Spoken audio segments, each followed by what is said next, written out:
উহুদের যুদ্ধে ওরা যে বলল আপনি মারা গেছেন, তো আপনি যদি মৃত্যুবরণ করেন অসুবিধা কি? তারা কি পৃথিবীতে স্থায়ী থাকবে? আফা ইমিত্তা ফাহুমুল খালিদুন, আল্লাহ জিজ্ঞেস করছে কোরআন শরীফের আয়াত। ওরে বলেন, এই নাফরমান, তুমি যে ঠাট্টা করো, আমি যদি মরে যাই তুমি কি বাইচে থাকবা?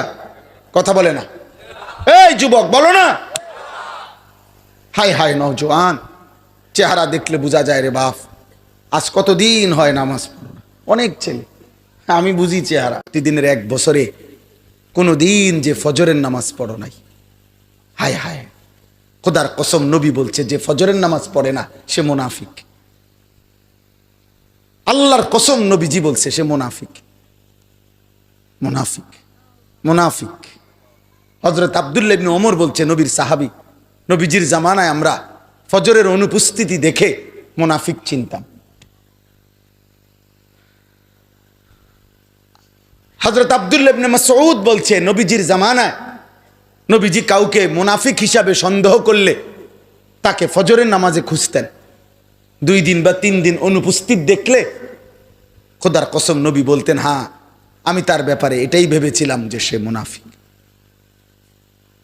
এজন্য দোস্ত, জুমার নামাজ, শুক্রবারের জুমার নামাজ মুমিন না মুনাফিকের চিহ্ন না। শুক্রবারের জুমার নামাজের ফজিলত আছে, অনেক ফজিলত, কিন্তু তুমি মুমিন না মুনাফিক খোদার কসম এটা পার্থক্য করার, প্রমাণ করার চিহ্ন হলো ফজর, ফজর, ফজর, ফজর। কোন নামাজ? ফজর। এজন্য সাফ বললাম, ফজরের নামাজ যারা পড়ো না তারা মুনাফিক। আর তোমার নবী বলছে তুমি মুনাফিক। এবার হাসরের ময়দানে যাইও, তোমার কোন আব্বায় সুপারিশ করব তুমি যাই, তোমার কোন বাফে তোমার লেগে বসে রয়েছে, কারণ যিনি সুপারিশ করবে তিনি তো বলছে তুমি মুনাফিক। কথা বলে না। আরে সুপারিশ করবে কে? তো তিনি তো বললো মুনাফিক। তো তোমার কোন বাফে এবার সুপারিশ করবে? কোন আব্বায় তোমার সুপারিশ করবে? হ্যাঁ, সুপারিশ কি মামুর বাড়ি? হ্যাঁ, আপনি কি মনে করছেন সুপারিশের কোনো নিয়ম কানুন নাই? কথা বলে না। নবীজির সুপারিশের কোনো নিয়ম কানুন নাই, কোনো কাগজপত্র নাই, কোনো ফাইল টাইল লাগতো না নাকি? না না না, কি নবী বলে দিছে, উম্মত তুমি বিড়ি খাইতে খাইতে কবরে আইবা, আইলেই তো আমি দেখলে মাশাআল্লাহ এই যে ব্যস্ত, যাও আপেল মালটা কাটটা বইয়া রয়েছে, যাও।